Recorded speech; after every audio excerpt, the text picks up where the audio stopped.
Live from JMT Studios, it's time for Two Jersey Kids, the best video game podcast on the planet. Hello, everybody. It is episode 72 of the Two Jersey Kids podcast. I am the host for this evening, Adam Buckingham. Alongside me is my best friend, the best stick handler in the business, Gary Seisel. I decided to switch things up today, Gary, by doing a different voice when I started off. Did you like that? It threw me off, but I appreciate the effort and the time put in. That was good. The time put into the 2 seconds of me changing my voice? Yeah, it was You never know. You could have worked on that. You could have worked on that off cam. I don't know. Or yeah, off, I'm just a podcast. well-renowned voice actor where I can just change my voice willy-nilly. It's impressive, though. I'm always impressed how voice actors can change like their accent and how they talk, and like they become like a more Southern or Eastern Russian or Eastern European. It's impressive. I'm jealous because when I try to sound like a different accent, I just sound completely ignorant. It's just basically a slight twinge to my voice mixed with a Americano, basically. I feel like I have some decent impressions down of accents, but then there's also other ones I just cannot do. I think, it's funny. I've always thought to myself, I think I've gotten better like with a Southern accent because of growing up. I listened to like a lot of country music, and I was kind of around some Southern people because some of my relatives are from Alabama, and I feel like I got the accent. This is something I never knew. I never knew you had relatives from Alabama. This is mind blowing. I do, but they're from Alabama and Southerners to the core. But it's funny because I feel like I got like some of the accent like kind of down, but like there's other ones though I just can't do. But I think if you grow up around certain accents and stuff, you can kind of like pick them up. But I guess you can work at them too. But for sure, Marta can do a like Eastern European accent to a T. Yeah, it's because her parents she was born in Ukraine, so she's able to just like spout off like the Eastern European accent very easily, and it's impressive and a little bit sexy. TBH. Oh boy. But do you ever go visit your family in Alabama? I don't remember or recall once back in elementary school or middle school or high school where you would say, "Oh, I'm going off to Alabama." It would always be Disney World. That's where you always went. I did. No, we've never visited down. Well, I've never visited down there. It's my mom's cousins. They've been down there before to Alabama, but I have not. I haven't seen them in a while. It's probably been about 12 years, I guess, since the last time I saw them. But yeah, good. Actually, really interesting group of people. There's a lot of just unbelievable stories they have from down there. You're telling me you're very close with that side of the family. Oh yeah. Very tight. Yeah. Just a tight-knit family right there. But before we go into everything of what we've been up to this week, we are the Two Jersey Kids podcast, a video game podcast. If you couldn't tell before, we do talk about video games eventually, but me and my best friend Gary like to chat about what we've been up to, catch up on how things are going throughout the week, how we are doing. Sometimes we like to vent to one another on the podcast. That's when it gets real fun. But yeah, you can follow the podcast at Two Jersey Kids. Please go rate us on iTunes, Stitcher. Just go support us, please. It would help us out a lot, especially with the schedule that me and Gary have to keep and, how drained that we've been getting lately. I don't want to complain about anything, because I know people have rough schedules as well, but any little tiny bit you could pitch in to share the podcast or contribute, tweet us. It just makes us happier. Like when you talk to us on Twitter and you say that we're doing a great job, that helps out tremendously. I remember when Allison Lodato, a former Two Jersey Kids listener, I don't want to say former, she probably still listens, but she doesn't chat as much with us on Twitter. And now she's going to tweet us like, "Oh, shots fired, Jesus!" But yeah, I remember when she first DM'd the Two Jersey Kids podcast saying that like she loved the podcast. That was amazing. Nikita, always the supporter, so shout out to all of them and all you supporters out there that are Jersey Kids and like to listen and subscribe to us on YouTube or Overcast or any of the podcasts or other services. We have a Facebook page that you can go like. It's always a pleasure talking with you guys, and it makes our day. Honestly, it makes me more excited and gives me more energy to put more effort into the podcast, which I know I've been lacking in lately. But it's just, I was telling Gary before the podcast. I'm rambling now. I'm sorry, but I was telling Gary before before we recorded the podcast how, starting at work, I didn't have as much responsibilities because when you're starting off, you don't get given a lot from your higher-ups, but later on, more and more stuff gets piled on, and it feels sort of more and more draining, so it's kind of hard to put more effort into, sending out a tweet, or it just takes a little bit extra effort. I know it sounds ridiculous, but that's what goes on my head, and I get tired, and it's just... But yeah, there's that. I just want to vent a little bit, that's all. But we are the Two Jersey Kids podcast. Gary, you take the wheel. All right, well, I guess... I'll talk about what I've been up to. Yeah, do that. So basically, I've been doing some more Twitch streaming as always. I've been playing more Stardew Valley. I kind of was actually looking into some Twitch streams lately. They're playing Sea of Thieves, and the game looks honestly hilarious and also amazing fun. It's actually in a closed beta right now.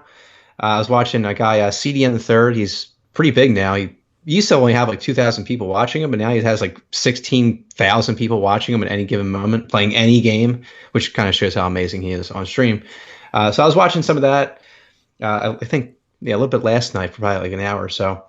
But in terms of gaming, like I said, just kind of Stardew Valley, kind of the same stuff over and over again. I feel like Fortnite Battle Royale I've been playing a lot of, and really enjoying that game and the work they've been putting in, or Epic Games has been putting into improving that game.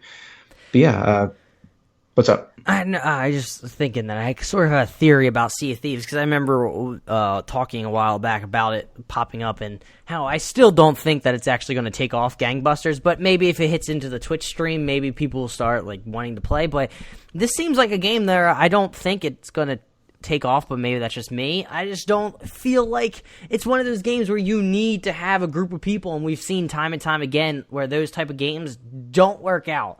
You see, maybe people like watching them for sure, but I don't know if they're going to go out and purchase them, because say they don't have somebody that's friends anymore that are committed to playing this certain type of game. I mean, that we saw that with Evolve back in the day, where you needed a set of 4 or 5 to go play this game, and it just never worked out as well as you would have thunk. And Evolve got rated really well.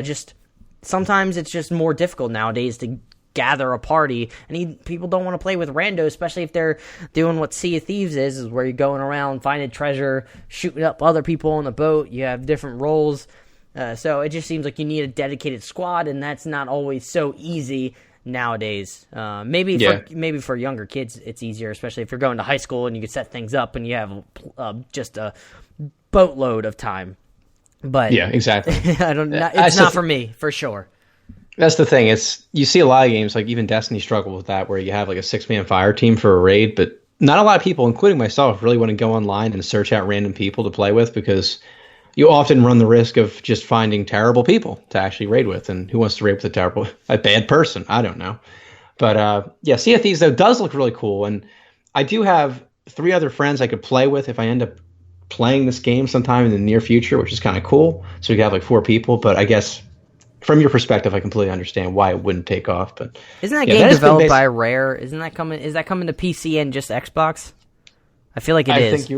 I think it might come to PlayStation later. I had heard that in the Twitch chat, but take that with a grain of salt. I don't know how true that is. It's like you can just expand that internet thing, saying where everything on the internet's true. Just expand it to Twitch chat. Whatever anyone says on a Twitch chat is obviously true and not expanded lies. My dad works at Sony, bro. It's gonna get you banned. Yeah, seriously, though. I remember that's basically. I remember in high school when people would say it's some shitty thing, some version of that where oh, my dad works at this company, so he knows, even though they're just complete full of BS. But yeah, oh yeah, no, everyone knows somebody. That's one thing you learn. As you go on in life, everyone just knows a guy. Everyone has a guy. It's all bullshit. You don't know anybody. I'm a descendant of the Duke of Buckingham. I'm actually royalty. I deserve to be in the spot where Queen Elizabeth is. That's the crap that you hear. Except for did I ever tell you that I convinced somebody that I was royalty? I convinced somebody in college. It was my freshman year. And I was just chatting up, and she thought that I was, just because of my last name, so I just went along with it just for funsies, and I think it was a good few days where she genuinely thought that I was a descendant. And of royalty. So I was like 14th in line or something if something did happen, but it's not true. Jesus God. I had no idea. I can't even, well, I can actually definitely see you doing something like that, but yeah. Do you think 23andMe would actually tell me whether or not I'm royal blood? What was that? And what? 23andMe, you never heard of that? Where you do like a cotton swab or like a cheek swab, and they can tell you where, based on your DNA, where you're located throughout the world? Oh, no, well, I don't know. I mean, I've done Ancestry.com, but that's a little different, I guess. I guess sort of different, not really. Ancestry, I think they still do genetic stuff as well, but I think it's slightly different. I could be wrong, but I feel like they do the somewhat similar to what 23andMe does. Yeah. I don't know. I never tried 23andMe, so I couldn't really tell you. But anyway, that's basically what I've been up to. I don't know. I've been playing games, been playing some hockey lately, trying to actually play more hockey lately, just to get in better cardio shape anyway. Because my cardio is definitely not as good as it used to be. I mean, in college, I used to skate constantly and always be doing something. So yeah, now you look like a straight fat ass, Gary. Come on. Oh yeah, I'm huge now. Just kidding. You're looking sexy as always, G. Of course. But yeah, that's been it. What have you been doing, man? What's been going on? Well, actually, on Monday, I had to get up early because I had a nice 8 o'clock flight in the morning out to L.A. You know, I sounded fancy as hell right there, but it was for a NASA science conference, so that's exciting. So I got to play the Switch a decent amount on the flight there and the flight back. So I played some Stardew Valley, still not a lot because I don't want to go around and meet other people in the game. Like the main portion, the first part is like, oh, go introduce yourself, not to like 3 people. It's like 27 people. I'm like, I don't. It's not too hard though. It's not too hard though. All you gotta do is just walk up, basically you just walk up and just say hello, and then they say something back and you leave. Yeah, but I'm just not in that set mindset now for gaming. So I've been playing actually Blossom's Tale. I think you can just search that on Nintendo Switch. It's basically a Legend of Zelda copy, but in a different, strategy where you have, I wonder if I explained it before, where the grandpa's explaining it. It's kind of like Princess Bride, where you have like an older gentleman explaining a story to these 2 little kids, and I think they have like a fun dynamic where you go into a new area and they say like, oh, this area is being attacked by druid archers, or like the other little girl or the little boy chime in like, no, this is like rock golems that are attacking, and they go back and forth, and then you decide which one it actually is, and that's who you fight in that little area. So it's kind of like Legend of Zelda. I think it's not going to be too long. I beat one of the first temples, I guess you can call it, and the boss was kind of a pain in the ass, but I felt accomplished doing that, and now I'm in like a little spooky area. Fought a nice pirate bandit or something. I don't know. But yeah, they have like little side areas where you can turn in like things that you collect and gain extra, stats. Basically, like you get a piece of like a heart, you collect 4, your heart gets larger, you have more health. Basically like Legend of Zelda. Then you also have a meter stamina-wise, so you don't have like a limited set amount of bombs. You can keep using them. If your meter drains down, you can't use any more until it goes back up. Recently got a bow, so to add a new dynamic to the temple that I was in, light up different areas, and then you can open up a doorway because it's covered in vines. So, oops, I hit the mic as usual because I like to talk with my hands. You can't see it on the podcast, but Gary can. Italians. It's an Italian thing. Yeah, but I've been really enjoying it. I think I've put like 10 hours into it. It's been a while since I've actually had time and to put like hours into a game. It's been a while. I don't know why. It's just been, things have been piling on. I've been dealing with a lot of planning and work, and sometimes when I get home, I just want to, chill with Marta and just enjoy time together instead of, hopping on the Switch or a PS4 and, tuning each other out. Maybe when we're in a tiff, maybe I'll do that, but it doesn't happen all too often, thankfully. Well, that's good. I'm glad to hear it. If anybody wants an update on Marta and I's relationship, there you have it. But other than that, I haven't played too much. Have I watched anything recently? Not really. I got back into the show Parks and Rec, which I feel like is a phenomenal show. People out there, you get 2 Jersey Kids stamp of approval right there. I don't know, Gary, have you heard of Parks and Rec? Have you seen it? I've heard. I think I've seen it very little bit, but I remember it being funny. I never really watched it much. Did you like The Office? Did you watch The Office? Yeah, that was a good show. Absolutely. Yeah, it's basically that. That's basically what it is. It's hilarious. I think the writing is really well done. You have Aziz Ansari in there. He's hilarious. Amy Poehler plays Leslie Knope. I think that's Amy Poehler, yeah. And she's hilarious. It's all funny. It's well written. You have Chris Pratt in there playing the dumb idiot. Hilarious. So, yeah, check it out if you haven't. It's on Netflix. It'll be a good binge, especially when you're doing something else and you want a good laugh in the background. There you go. Oh, other than that, it's not video game related, but the Eagles are in the Super Bowl, baby. And I'm so excited. I hope they take out those Boston bastards. I hate New England so much. And if you're not a football fan, I'm sorry, but this is what's happening right now. Yeah, I'm not even really a football fan at all, or an Eagles fan necessarily, but I'm really happy that they made it to the Super Bowl. I hope they win unbelievably, because I kind of hate at this point this cockiness from seemingly every sports city in this country, where it's like, oh, Philadelphia, like the other day, the Flyers raised the number 88 to the ceiling in their stadium. It's to retire a number for a famous player, a legendary player. And of course, one of these people comes out of like the woodwork. Oh, well, they're raising those banners. We're raising cup banners over here in Pittsburgh. I'm like, listen, dude, you've been a fan for like maybe 10 years while Sidney Crosby's been on the team. Let's not get out of hand here. But all right, I can't go any further. Oh, I touched the nerve here, folks. I touched the nerve. It's Philly or die. It's true though. Like people give Philly a bad rap where they point out articles all the time, like, "Oh, a douchebag fan did something to another fan base." But it's because it's Philly, they point it out. But other Philly fans are amazing. But they don't point out this when you go to like Minnesota fans or New Orleans fans or San Francisco fans. Nope, but just always point out Philadelphia fans, and they harp on that, like saying that we're a crappy fan base. Nope, there's always bad apples in a bunch in any fan base. So go screw yourself, whoever wants to push that narrative. Thank you very much. F off. Agreed. Especially I'm really getting pissed off about these Vikings fans because we whooped their ass in the NFC Championship game, where now they're being basically. I didn't have any problems with Minnesota fans. I didn't think I would, but now they're being very sore losers. And I like read like an SB Nation thing for the Eagles, but now you have Viking fans coming over to the Eagles site and just sort of badgering some other fan base, or basically the people in the comments, which is ridiculous. And now I saw things, since the Super Bowl is actually in Minnesota, some homeowner associations or landlords are saying you can't rent out to Eagles fans, which is ridiculous. I'm like, now you're just losing money. What is this?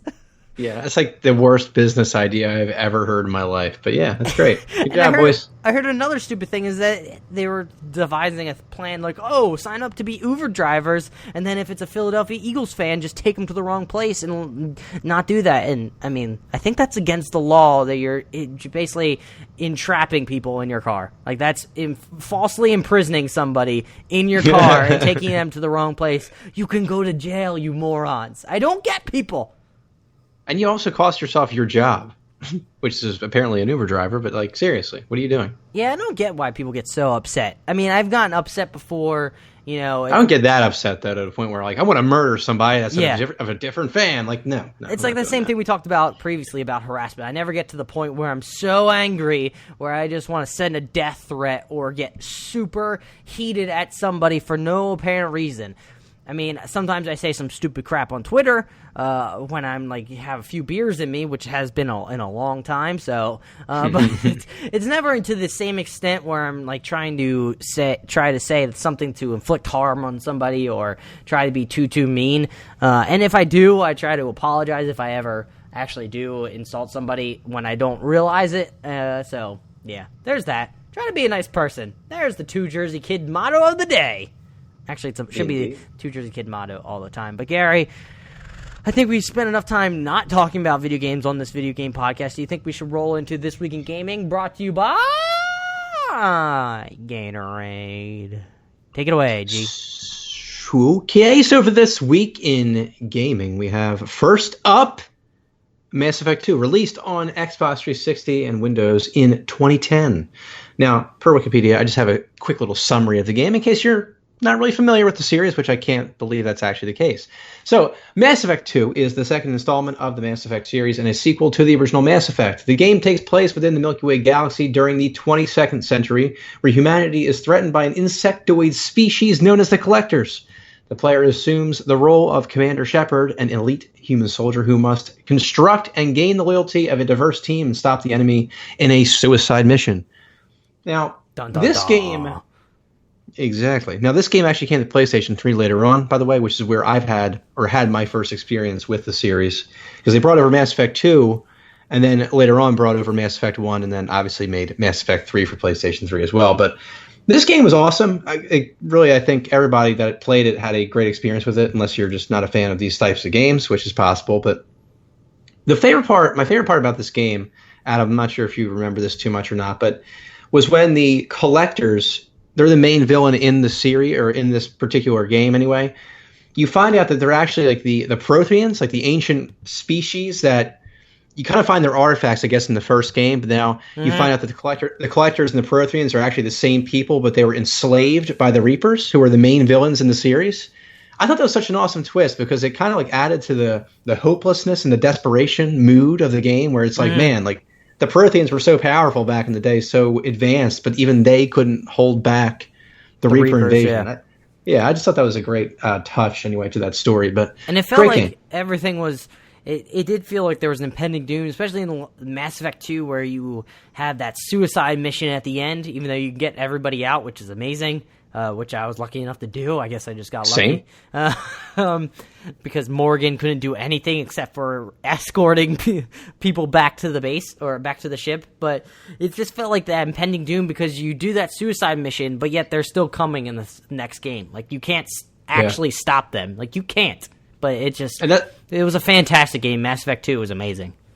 That's the thing. I remember that suicide mission. I don't think I used a guide or anything either. Sometimes I would do that if I really cared about the characters, but I'm pretty sure I did it just without a guide and any assistance, and I ended up getting everybody out safely. But that was really intense because you don't want to lose those great characters. Yeah, and I think a lot of the stuff had to do with doing extra side missions or getting certain things. True. Throughout, like, the armor plating was kind of key to get through. You had to purchase armor plating for your ship. And I know nowadays I probably wouldn't have gotten through it with all the characters because I don't have the time that I had in high school where I could put in hours into this game and try to do everything.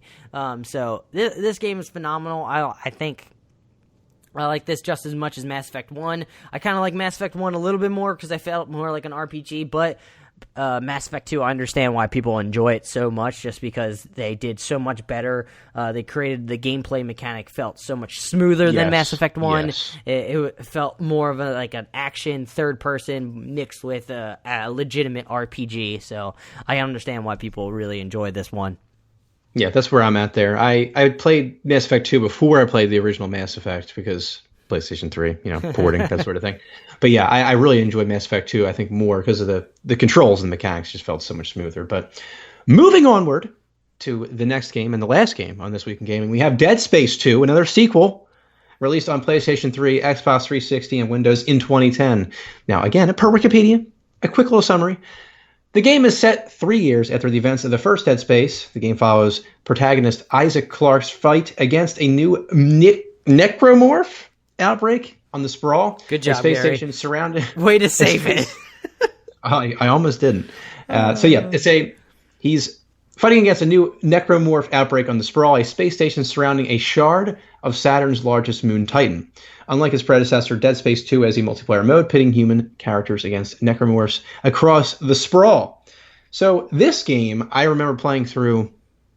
I think my brother-in-law actually gave this game to me as kind of like, I had this game. It's really cool. I don't really play it anymore. I played through it already. So I actually dove into this game. Never had an experience with Dead Space, but I knew what it was about a little bit, with the horror, kind of like I guess it's kind of a horror genre, not so much like Resident Evil level or Outlast or anything like that. I know the first one is actually more of survival horror, and the second one, true, it started slowly progressing to more of an action, route than a survival horror, from what I can tell, from what I remember from people talking about it. I think I heard that as well, but I will say that from when I played this probably about when I was like 18 maybe. I just remember the suspense and the horror mixed together, and it was always like you never knew who was going to be around the next corner, and it had a lot of jump scares and stuff like that. So I don't know. I just remember this game for that specifically, and the ending also left you kind of on a cliffhanger in terms of like where your character is going to be going and a lot of different things. But I very much appreciated this game. I kind of wish I got a chance to play the first Dead Space and Dead Space 3. Maybe I'll look into that on PC. But yeah, that has been this week in gaming. Adam, take it away to the news. Will do. But before I get into a shout out to @StilsonXP_ for liking my tweet saying that we're recording right now, I figured I should do that just for funsies. Shout out to Stilson also because he's a sub to my stream. I appreciate him very much. Great dude. Awesome dude. What a supporter. Love it. Now go rate us on iTunes if you're listening at the moment. Please go do that. Starting off with the news. Studio Wildcard and Snail Games, the creators of Ark Survival, revealed PixARK Thursday to provide yet another spin on the open world survival title. Xbox One and Steam PC gamers will get the first taste this March, but PS4 and Nintendo Switch owners won't be left out. PixARK is coming to Steam Early Access and the Xbox Game Preview program this March. If you guys haven't seen PixARK, it's basically kind of like Ark Survival Evolved, except for mixed with Minecraft. So they have a lot of creatures in it. Like I saw a panda that had it was like a little block panda. It was very cute. I like the combination of this genre. I feel like it works well together. Kind of reminds me of the game that I played a little while ago, Trove. It was probably a year ago where I played Trove, and I actually enjoyed it. You know, go through dungeons, fight bosses, gain treasures, and upgrade your armor. I think it's kind of a cool mechanic and good idea combining these two things together just because it works kind of so perfectly. Maybe they're trying to branch out and hopefully get, the Minecraft audience who wants to try to do more of a legitimate survival, because I think there is portions in Minecraft where it's more hardcore, where you do have to survive and eat things, but maybe this will provide a different spin on that for them, especially because you'll have more people that you can interact with or kill or befriend. This is kind of like an aside to, I'm looking at the art style right now of the game, and I really like it, but you ever notice, I don't know about anybody else, but I kind of like when games take this direction with their game, like where they kind of go with this type of simplified art style, because I feel like it's such a less a drain on your PC or console. Like I feel like the game always runs smoother with this art style. You know what I'm saying? Like I know I always used to love like ultra realism back in the day, but as I've gotten older, I've noticed that like the benefits of having a game that has a distinct art style that isn't like ultra realistic, But that's just kind of something I had in my mind there. But yeah, interesting game. Yeah. Take it away. Come on. Keep it going. Keep it rolling. I just wanted to make you nervous and sweat. Moving on. Hearthstone shakes up ranked play progression ladder, which I think people have been calling for such a long time. But starting in March, you'll be set 4 ranks back from your current position every month, rather than the current system, which sets you back a varying number of levels depending on where you ended up on the ladder. It should make things easier for top players. They'll have fewer ranks to reclimb, but also help people who break through the level 20 wall and manage to climb higher. So that's kind of exciting, because I always... I know people were complaining all the time where you get really high up in the ladder and then the next season comes around, you get dropped a lot farther than you actually should be. So having a set amount that you'll drop down makes it easier for these players to try to climb back up. It'll be interesting to see when they release like new packs, I guess, or new expansions, how it's going to work out for these top level players, because they're going to still have to figure out decks to play as, and maybe they'll drop down more if they don't pick, they don't know the best deck. Because here's a tip for Hearthstone players: if you want to get really good, rise up the ranks, just wait a little bit from the expansion, then choose which deck is the best, or people think is the best, and just try to go that route and build that type of deck, and you should climb up the ranks relatively not easily, but relatively higher than you normally are used to building your own decks. But I like to build my own and just climb up the ranks, and it's fun. Now, would this necessarily impact you as someone that doesn't really play that much, or no, not at all? Is it something? No, okay. Man, it doesn't. It would affect me if I was like a legitimate HearthStone streamer trying to climb up the ranks, get to legend, but it doesn't affect me too much. I mean, every time now when I go back into it, I'm below the level 20 wall, which that means after you hit level 20, if you lose, you drop like a star. But now that I don't play as often, I'll drop below 20 and I'll just play around and probably get up to the teens, but I never go too much farther than that because I always just build my own just Frankenstein creation of decks that don't actually work out that well, but because I'm playing against newer people, they don't know exactly how to play, so I get a little bit farther. That's the great thing about expansions. If you want to rise up real quick from the 20s, just do that because they don't know how to play exactly. Exactly. The expansions bring in a bunch of noobs that you can take advantage of. I'm feasting on these noobs. I don't know what the fuck I'm saying. Sorry. I didn't drop an F-bomb. Actually, I try to not drop F-bombs as much anymore. I'm trying to keep it cleaner. Moving on. Apparently, Bioware doubles down on Anthem as pressure mounts. Jason Schreier wrote over Kotaku. Normally, I don't read full articles anymore. I like to put tidbits in, but I like what Jason Schreier does at Kotaku. He does very good articles. He's written a book, Blood, Sweat, and Pixels, which I still need to read, detailing, developing the development of games and, going more in depth of what is involved in that. I kind of want to read it just so I have more quote unquote expertise because we're experts already. G, am I right? Nowadays you can be an expert just talking out of your ass. Totally. But I'm gonna read it because I like his work.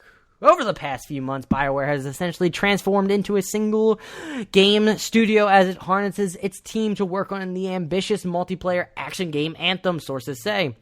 There are still small teams maintaining Star Wars The Old Republic, your favorite game, Gary, and piecing together the next Dragon Age, which was recently rebooted, but the bulk of Bioware staff in both Edmonton and Austin are now on Anthem, and there's a sense among Bioware employees that the company's future is inexorably tied to this game. Anthem, which was announced at E3 2017, is now scheduled for release in early 2019, according to 3 people familiar with the project. The fall 2018 window mentioned during the E3 announcement was never realistic, one source said. Exact dates remain in flux, and Anthem's developers must also plan for a beta release, an EA Early Access launch, and an ongoing schedule of patches and updates, but it appears unlikely to developers that publisher EA will allow Bioware to delay the game any further than March 2019 when the company's 2019 fiscal year comes to an end. Parentheses, EA, like most publicly traded companies, uses the fiscal calendar as a basis for all its decisions and as those dates determine how investors will behave, end parentheses. Before we move on, it's kind of sad that they have to make that deadline. That's the thing that really, irks me sometimes with when you have developers working with a large publisher. It's like they need to get this thing out for, their financials, make sure they have a quote-unquote good quarter, and sometimes you can rush a game and it cannot be as good as they would like. Yeah, I feel like it also just hurts your creative ability. Like sometimes, sometimes people don't have necessarily a complete idea maybe how they want to tweak a certain character, maybe how they want to completely wrap up a character's story or something like that, and by rushing people, I feel like you kind of limit the creative abilities of a lot of the people that work in your company as well. Yeah. To continue with the article, it's not unusual for Bioware to pull people from their other studios to work on one game. I'm just giving a synopsis because it goes down a rabbit hole a little bit, so I'm just going to move on. But Anthem, the studio's first new franchise, is 8 years, and EA's studio's first new franchise. There it is. In 8 years, and EA's first big stab at Destiny-style persistent online world feels different. To Bioware staff, the stakes feel higher than they've ever have. As one developer told me, there's a belief that if Anthem doesn't live up to EA's expectations, Bioware will look very different in the future, especially after the disappointment of Mass Effect Andromeda led to EA absorbing Bioware Montreal into the studio EA motive.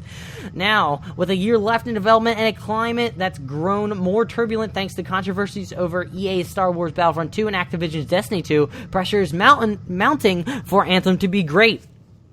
In the past few weeks, I've spoken to not me, Jason, has spoken to more than half a dozen people close to the project, all of whom spoke anonymously because they were not authorized to talk about the game, and they described feeling both optimistic and anxious. Optimistic that they can make something good, but anxious at a number of forces that appear to be pushing against them. Anthem has been in development since 2012, at first under Mass Effect director Casey Hudson, who left the company in 2014.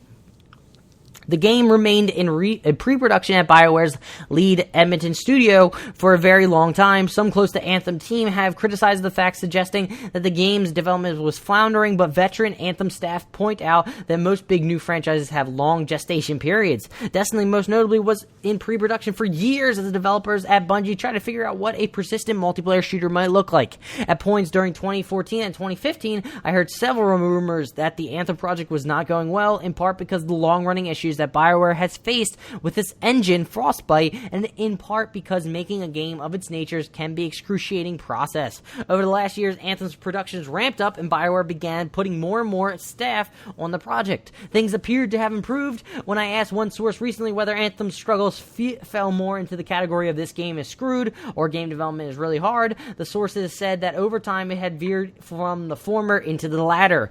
Other people close to Bioware have said similar things, although it's not hard to find developers willing to complain about Frostbite, the game engine initially designed for EA Battlefield's games, which has impeded many of Bioware's projects over the past decade.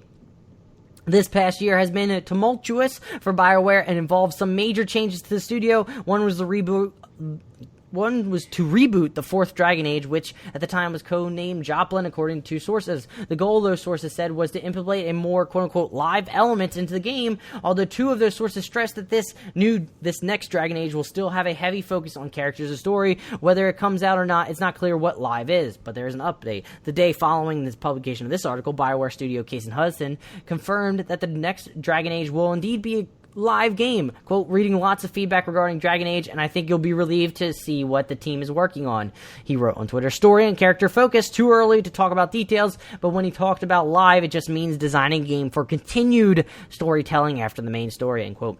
And continuing, Bioware has also discussed ending development on multiplayer online game Star Wars The Old Republic. That's sad for you, Gary, the sources said. Although one person familiar with the studio told me recently that plans are still up in the air. What's clear is that both Bioware studios, Edmonton and Austin, are singularly focused on Anthem and will be until the game comes out. Even Mark Dara, executive producer and shepherd of the Dragon Age franchise, was recently moved to Anthem. In June, shortly after Anthem's reveal, Dara tweeted that he was not working on the game, but things have changed. This morning minutes, after we heard from EA spokesperson saying publisher was declined to comment on this article, Dara tweeted that he is working on both Anthem and Dragon Age, his apparent first public acknowledgement that he is now on Anthem. Ooh, even with both Bioware studios all in on Anthem, some developers have expressed anxieties in large part because 2017's other events. First, there was Mass Effect Andromeda, a high-profile failure that disappointed fans last spring and led to the closure of Bioware Montreal, as well as Mass Effect getting put on ice. Veteran members of the Anthem team were thrilled to finally unveil the game at E3 June 2017, but a month later, Bioware studio head Aaron Flynn departed to be replaced by Casey Hudson. Both men are well-respected at the company, but this sort of top executive shuffling often leads to worry. Then, in November 2017, widespread player anger over loot boxes and microtransactions at EA's Star Wars Battlefront 2 shook up the entire video game industry. From what I've heard, the loot box controversy has led a number of big video game studios, including Bioware, to re-examine their plans for microtransactions in future games. Side note, I think that's great. Although Anthem's microtransaction plans are still undisclosed, the outrage has left some developers on edge. Most recently, sources says Anthem's developers have been watching the ongoing anger in the Destiny 2 community over the state of the game. Destiny fans have grown irritated at Destiny 2's lack of content, Bungie's poor communication, and the lingering feeling that Destiny 2 is repeating its predecessor's mistakes. Although fans and pundits have suggested that Destiny 2's inability to capture hardcore players may leave an opening for Anthem to grab that crowd, some Bioware developers expressed worries that their game will face its own growing pains, as all games of this nature do. Most persistent action games have had to recover from rocky launches, including Destiny, Diablo 3, and The Division. The question is, how much patience will EA have for Anthem? I feel like that's a good stopping point.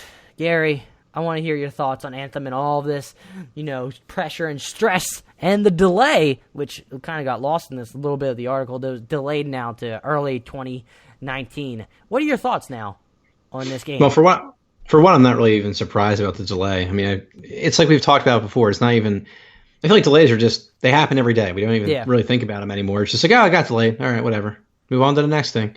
But in terms of this game, Anthem and Bioware itself, isn't it kind of ridiculous and actually crazy how right now Bioware's existence or at least what it seems anyway, Bioware's existence is like hinged to this game after all they've done. It's like Knights of the Old Republic, Baldur's Gate, all these games.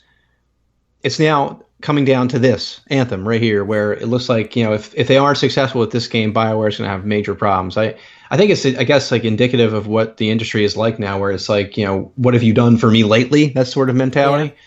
But I hope that BioWare does well with this game. I think that right now this genre of games, I think a lot of people are getting tired of it. But I think if BioWare can make a solid MMO / shared shooter or whatever you want to call it, I think they'll have unbelievable success. I think people will really enjoy the game, but I hope they do it. They have certainly the opportunity. Destiny 2 has flopped in a way since having a great beginning. It's flopped since. So Division hasn't done as well as people thought it would. Well, the Division though has kind of revived itself. It's come back in unbelievable fashion. I'm not sure if you're familiar, but is it as much as they would have if they actually didn't put out like a proper product right at the beginning instead of being such a rocky launch like people are talking about?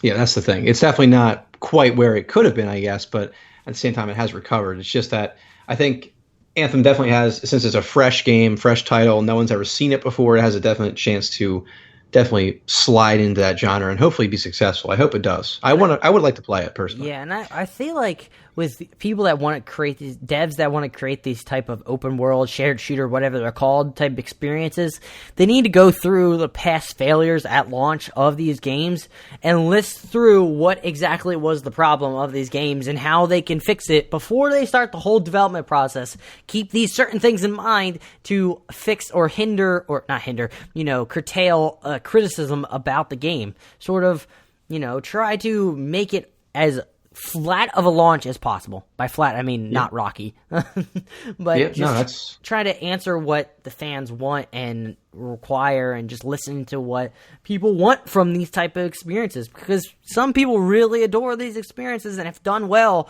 you can see people are going to latch on to this type of thing. Yeah. No, I really hope this game does well, for sure. I think the problem is that once again you're associated with EA, correctly? I mean, they are kind of associated with EA still, right? Yeah, I mean they're EA is their publisher. Yeah. They're under EA, and if this doesn't perform well, I suspect BioWare maybe no more and doing other things. And I could definitely see it if it doesn't go well down the road. You would have a indie project developed by former BioWare employees that are actually now creating the game that they want to, and it gets crowdfunded, that type of deal. Yeah, and EA, once again, suffers another hit to its reputation. But it still moves on. No one cares. They keep buying the games. That's true. Yeah, that's true. Speak with your wallet, people. Moving on to more EA. Apparently, DICE is reworking Star Wars Battlefront 2 progression system, not progressive system. Not progressive, like the car insurance. We're not sponsored by them, but I am going to point them out because I made a mistake. The good news is EA DICE has bitten the bullet and is reworking the Star Wars Battlefront 2 progression system, having turned microtransactions off amid a storm of controversy in November. The bad news is we don't know how, and we won't know more until March. Quote, your feedback has been essential here, and we are preparing significant changes to progression that will address many of the things we've seen players asking for. We'll be sharing more details about these changes in March, end quote, EA DICE said in Star Wars Battlefront 2 update. Gary, what are your thoughts? Well, I admire the fact that they want to fix their problems, but once again, it comes back to the same thing. Why? I hate this style of business where it's like, all right, we've taken into account all the things that's wrong with the game, but we're not really going to let you know what's going to happen until like March. So it's like 2 months away.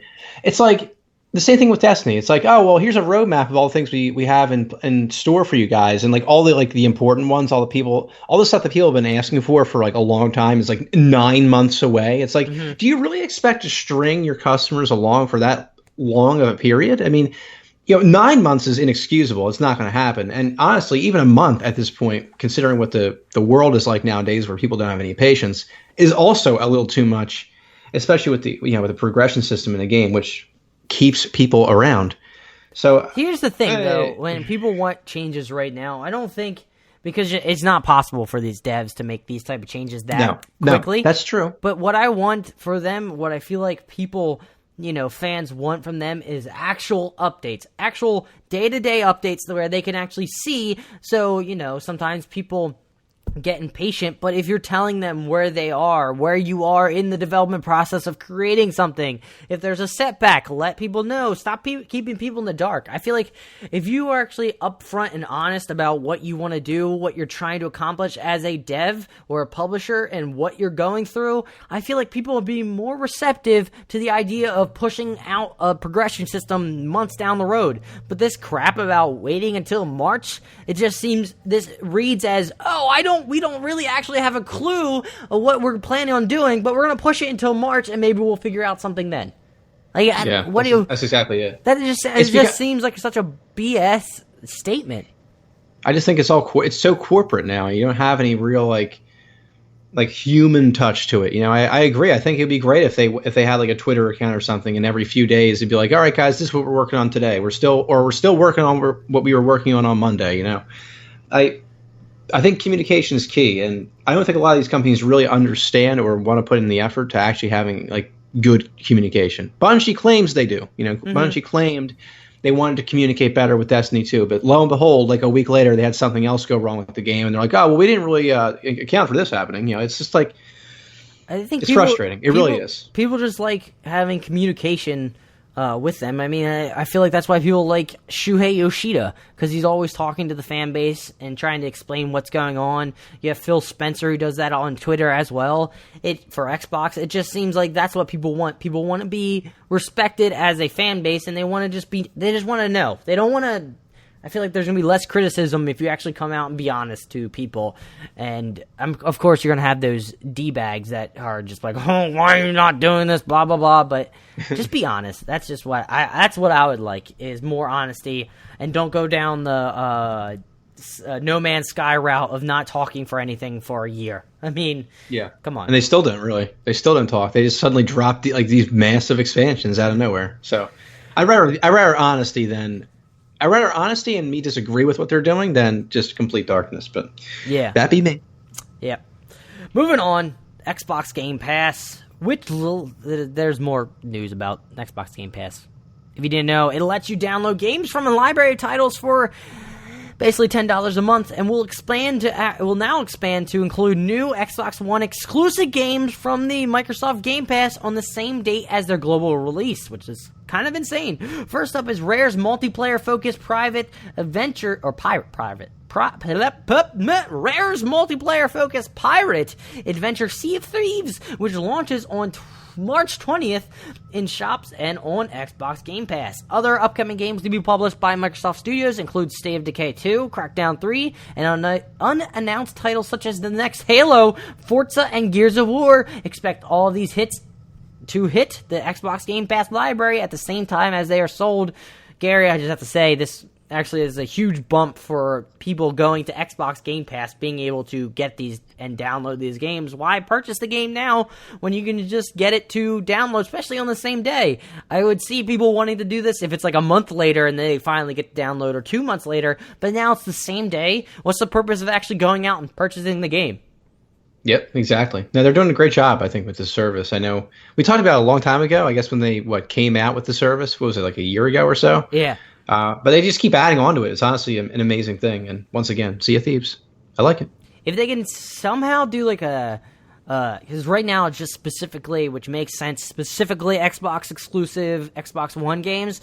if they could somehow curtail it to have something where maybe it's more expensive and you can get other third-party games on it, and depending on how much is downloaded of that game, the third party gets a sliver of Spotify. You get like cents basically on how many plays, but this would be a little bit more. So I'm interested to see what they plan on doing with the Xbox Game Pass. Right now, I feel like for that price point, it's probably worth it for anybody that does play Xbox games. So shout out to Molotov, who's a Twitter follower of mine, and I follow her. She's a very avid Xbox user. She has like 119,000 gamer score, which is impressive. But yeah, there's that. So shout out to any Xbox users that are going to get Game Pass, because I feel like it's well worth it. And for those who are actually doing gamer score hunts where they're trying to get higher and higher, this is perfect because you don't actually have to go out and purchase the game. Indeed. What a white guy laugh right there that I had.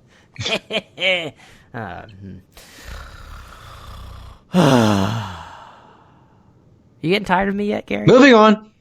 You getting tired of me yet? Move on. Move on so I can leave you. Screw you. Final thing, I'm sure you're going to be happy to talk about PUBG some more. It's trying to improve performance. Your main gripe about the game, Gary. In the Steam community update for the game, they state, quote, "We are planning to enhance the game performance by adjusting some aspects of the game without impacting the gameplay in any conceivable negative way."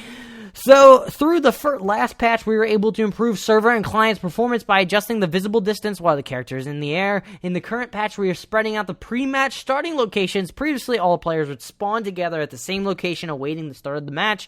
Lots of interaction among multiple players in such a small area had a high impact on the servers. To solve this, we have introduced multiple areas where players gather before the match start. As a result, the performance, both server and client side, has improved. Gary, just off the cuff, what are your thoughts? I mean, I like the fact that they're updating their performance. I guess it's like I said, it's something I think that's the biggest problem with the game right now is the way the game performs. It's just not up to snuff, I think, with what a finished product should be. But I think I've just come to the conclusion that this game isn't really for me. I mean, I did play like 300 hours of this game. I got my fill of this game. That's a lot of time, man. It is a lot of time. Holy shit. But yeah, I played a lot of hours of this game, and I haven't probably touched it in a few months, but I think I just come to the conclusion this game isn't really for me. It's just a little too slow for me. I think that Fortnite kind of made me realize the type of game I'm into, which is kind of like the arcadey, fun, like creative type of shooter. I like how you said it's fun in the game. Like that's the type of game that you want, fun, where PUBG is more of just a struggle. But it's more of a serious game. I mean, it's supposed to be realistic, even though at times it's completely unrealistic. But I just kind of came to that conclusion. So I don't want to hate on PUBG too much. It isn't my sort of thing, I guess. But yeah, I'm glad to see they're improving the performance. That is the biggest problem I had, particularly with the game, in the sense that you get into gunfights and none of them really felt fluid. None of them felt right. There was something always off. Like you felt like a bullet. Sometimes you didn't even shoot somebody, and sometimes you do damage. But other times you have your crosshairs on someone, didn't do damage. So yeah, glad to see performance is being at least adjusted. Do you ever see yourself going back to this game? I feel like I've asked you this plenty of times, but do you just see yourself in the foreseeable future ever? I don't even know. I think if friends went back, I would, but other than that, I don't see myself playing this game solo. It's just too damn slow for me to play. I just can't do it. I can't do it. It's too slow, and you don't really see enough action sometimes. Like every now and then you'll get into a game with a lot of action. You get maybe 7 kills or something, but there's times where you play a lot of games and it's just like 1 kill, 2 kills, die from a guy behind a tree, 1 kill, 2 kill, die from a guy camping in a house. I just know I can't do it. It drives me too crazy. So yeah, that's where I stand on PUBG. Because I feel like in those type of games, if you see too much action, there's no chance that you actually win. Also true. Yeah, you wear yourself down. You either survive or you run out of supplies because you basically healing the entire game, which also happens in Fortnite. But yeah. You either live or live long enough to see yourself become a camping noob. Truth to that statement. Oh, man, I'm proud of myself on that one. But, Gary, do you have anything to say before we wrap this bad boy up? It's always good to be here, folks. I know I say that all the time, but it is fun. I like being here talking with the man, Adam. It's just kind of a fun time, just talking about games and life. It's games and life here in Two Jersey Kids. So of course, I thank you all for listening. Still XP, if you are listening right now, thank you so much, dude. I appreciate you listening and also being a part of the stream that I've been building over the past few months. But you've been again, doing a all great the people job. that listen, I do have to say that, Gary. You've been doing a great job. Well, I do appreciate it, Adam. It is very nice of you. But yeah, again, I thank all you people out there, Adam and I, for listening to this dysfunctional, sometimes good podcast. Sometimes good. I think it's always good, G. True. Dysfunctionally good. But yes, yeah. Exactly. Everybody, I'll catch you next week. Thank you for listening. Peace out. All right, guys. Please go follow us on Twitter at 2JerseyKids. Please go rate us on iTunes or Stitcher and go listen to us, download us everywhere we possibly can. It's great. Me and Gary love chatting with each other, but we love chatting with you too. So please go tweet us or email us, 2jerseykids@gmail.com. We have a Facebook page. You can probably find us by just searching 2JerseyKids.